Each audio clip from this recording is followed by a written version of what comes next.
திருவாசகம் தான் வந்திருக்குது. அடுத்தது திரு அம்மானை ஆனந்த கழிப்பு. தும்பலம்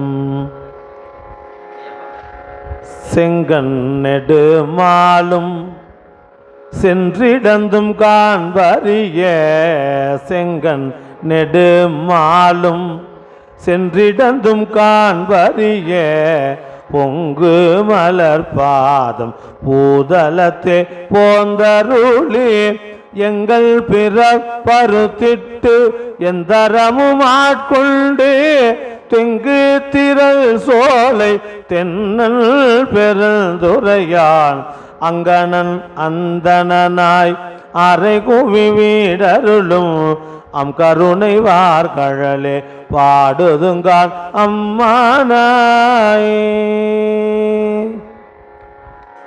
இப்படிதான் பாடணும் இல்லையா? மோகனம் ராகத்தில் இந்த பாடலில் இப்படிதான் பாடினோம். அது ஒருவாறு பாடிடலாம். இரண்டாவது பாடல் பாடலாமா? எல்லாரும் சேர்ந்து சொல்லலாம். பாரார் விசும்புள்ளார் பாதாளத்தார் புறத்தார்